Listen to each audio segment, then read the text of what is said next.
Sir पता चल रहा है सिविक सेंस को लेकर के आज सोशल मीडिया में आप देखते हैं तमाम पान की पीकों को लेकर के कि कौन सा ऐसा फलाना देश है वहाँ पे भारत के लोग आते हैं और थूकते हैं, पान की जो पीकें हैं वहाँ मिलती है। साथ ही साथ गंगा नदी को प्रदूषित कर रहे हैं। गंगा नदी के साथ अगर ट्रेन में बैठे तो उनके पास सिविक सेंस नहीं है। तो सर आप इसके बारे में क्या कहना चाहेंगे कि सिविक सेंस एक सोशल रिस्पॉन्सिबिलिटी है? बिल्कुल, सिविक सेंस सोशल रिस्पॉन्सिबिलिटी है। उस शब्द में ही समझ में आता है कि सिविक सेंस के लिए हमको जो सोसाइटी है उसको सोशली जागरूक होना चाहिए। और बात चूँकि जेनजीज़ की हो रही है तो ये मैं अप्रिशिएट करना चाहूँगा कि जो आज का जेनजी है इन चीज़ों को लेकर बहुत ज़्यादा चिंतित है। वो अपने आसपास की नदियों को लेकर चिंतित है और उसके लिए काम भी कर रहा है। हम युवा महोत्सव के इस कार्यक्रम में देख रहे हैं कि पर्यावरण संरक्षण के लिए भी युवा जागरूक कर रहा है। यहाँ पर एक स्टॉल लगा हुआ है जहाँ पर गाय के गोबरों से बनाए गए पदार्थों का वितरण यहाँ पर है, विक्रेता उसका हो रहा है। तो हमको समझ में आता है कि ये जो जेनजी है अपने फन के साथ में, अपने एक तरीके के साथ में सोसाइटी को सुधारने की कोशिश कर रहा है। अपने मीम्स रील्स डाल के सोसाइटी को सुधारने की कोशिश कर रहा है।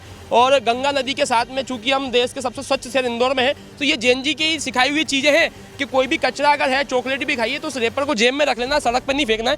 तो जेनजी हम लोगों को भी गाइडेंस कर रहे हैं। तो ये जेनजी की जनरेशन जो है डेफिनेटली अगर सही दिशा में चलेगी तो भारत के भविष्य का एक अच्छा निर्माण करेगी। हम यहाँ देख सकते हैं कि विवाद के साथ साथ यहाँ कितनी ऐसी सूझबूझ दिखाई गई है कि हाँ सर ने बोला कि जेनजी भी उन्हें कहीं ना कहीं सिखाते हैं। वहीं कंटेंट क्रिएशन को लेकर के हमारे बजट में भी 15,000 स्कूल्स और 500 कॉलेजेस में कंटेंट क्रिएशन के लिए अब लैब खोले जाएंगे जिसमें बहुत सारे जो है डिजिटल को लेकर के VFX को लेकर के बातें होंगी।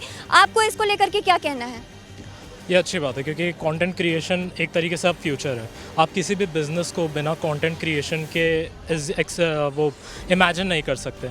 इवन छोटे से छोटे बिजनेसेस आज की डेट में सोशल मीडिया कंटेंट के थ्रू ही ग्रो कर पा रहे हैं। इवन वो चाय का ठेला हो, कोई बेकरी हो या कोई शैम्पू का प्रोडक्ट हो, क्योंकि पहली बात सोशल मीडिया कंटेंट क्रिएशन से सस्ती मार्केटिंग होती है और वो मार्केटिंग उसकी एग्जैक्ट ऑडियंस तक पहुँच पाती है।